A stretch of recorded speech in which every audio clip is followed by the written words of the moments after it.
Thank you. Thank you.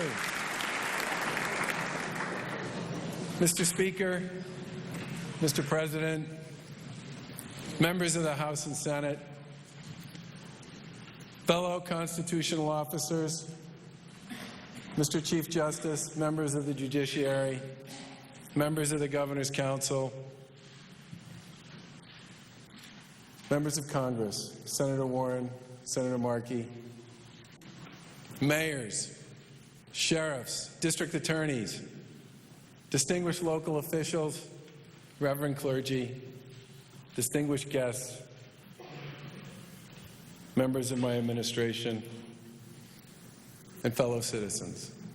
I want to begin by expressing my gratitude to some special people for the support and encouragement they've extended to Karen and me over the past year. To my cabinet and staff for their willingness to serve and their collaborative brilliance, thank you.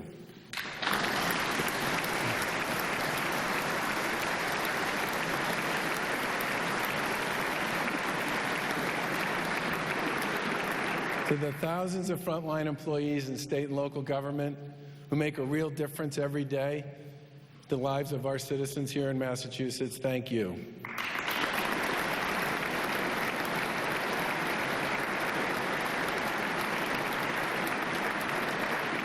And for the people I've met and maybe even taken a selfie with, thank you for sharing your stories, your dreams, your passion, and your encouragement. Now tonight, we're also joined by Corporal John Dawson's parents and Gunnery Sergeant Tom Sullivan's parents. Last year, both lost their sons in service to our country.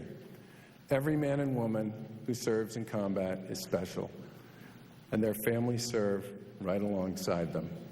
Your presence reminds us what service, sacrifice, and loss is really all about.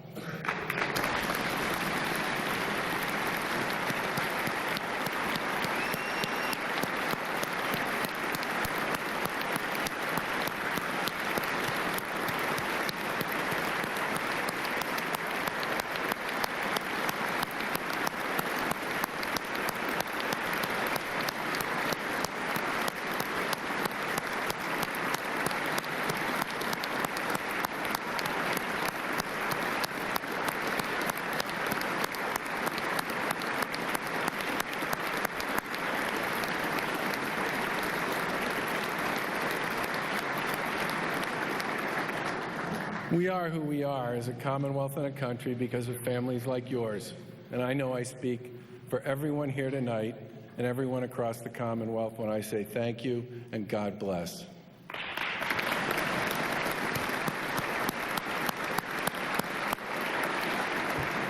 To the Speaker and the Senate President and members of this legislature, I want to thank you for putting partisanship aside and for engaging with us in good faith and good humor as we work to solve some challenging problems. And Dad, you and Mom, and my brothers Joff and Sandy have made me who I am today. Thank you.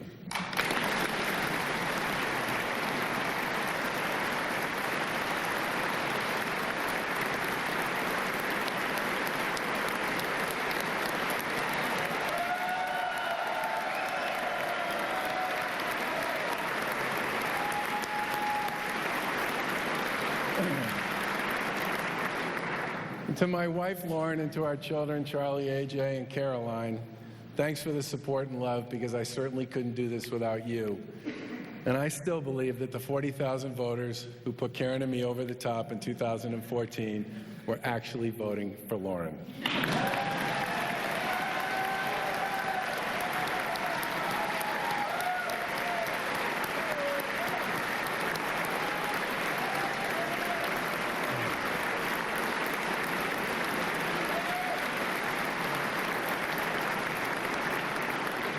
Now, if I had to sum up the past year in just one phrase, it would be the following. Don't be surprised when you get surprised, because stuff just happens, some good and some bad.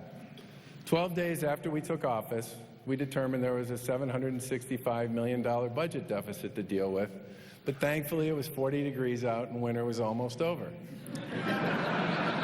6 days after that, it started to snow, and 9 feet of snowmageddon later, we had a transit system in serious trouble, and a new term I'd never heard before, snow farm. Welcome to your new job, Governor, where your time may or may not involve the things you thought you'd be working on.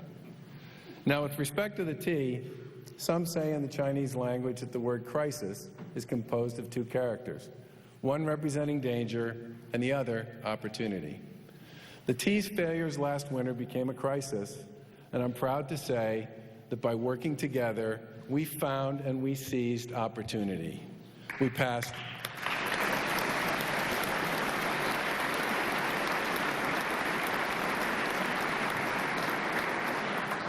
meaningful reforms, including the creation of a Fiscal and Management Control Board, and today, for the first time ever, we're having a transparent and reality-based discussion about how to improve the performance of this vital transportation system.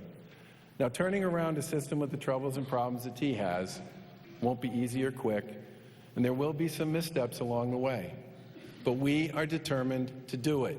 1 million people ride the system every day to get to work, school, the grocery store, and back home.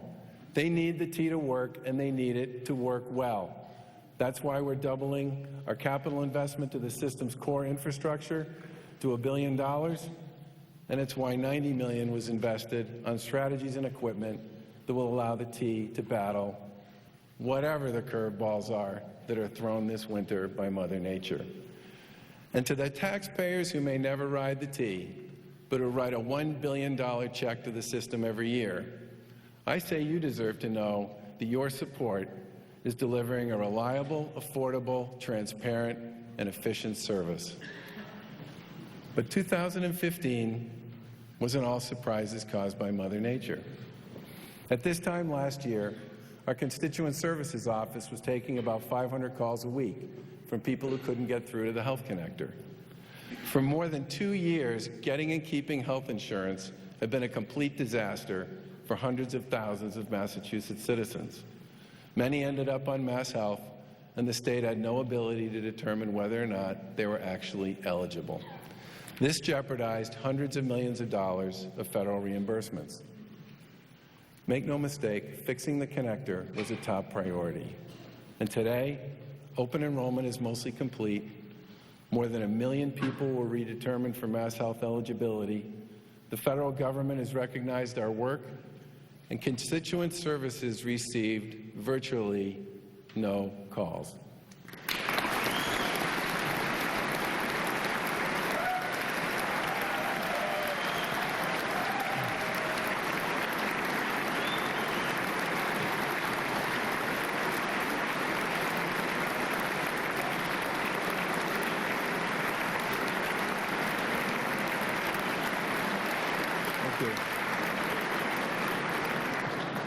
We were all aware of the systemic problems at the Department of Children and Families, which put Massachusetts at the bottom of most national rankings of child welfare agencies.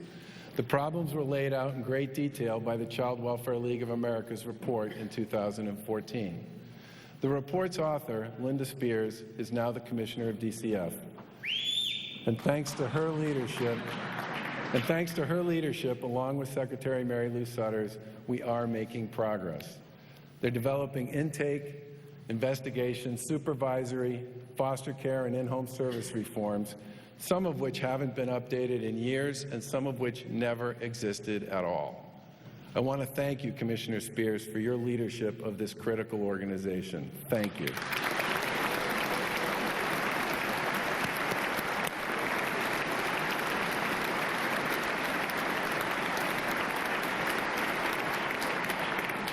Now, this is all being done in partnership with SEIU Local 509 leadership, which represents DCF social workers. These workers often haven't had the playbook or the support from the top to do their work and do it well. Tonight, I want to thank Peter McKinnon and all of our social workers for your hard work on our behalf and on behalf of the kids of the Commonwealth.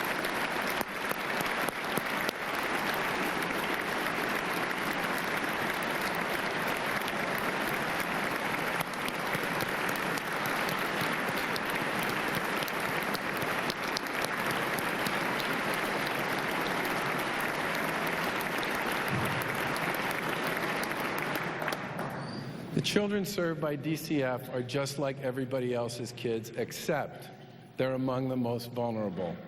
They need the support, love, and sense of security that most other kids have. Because let's face it, when you're a kid, there's really nothing more important than that. Now, over at the Registry of Motor Vehicles, segue, long waits and long lines have been a frustrating, costly, and unacceptable experience for everyone. And if you get paid by the hour, it's been lost time and lost wages.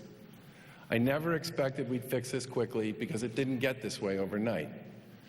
But creating a more customer-friendly registry has been a big deal for us. And while I'll spare you all the details of queuing theory, it's helped to essentially eliminate the hidden wait to get in the door and is allowing nearly 3/4 of customers to get in and out in 30 minutes or less, and we are just getting started.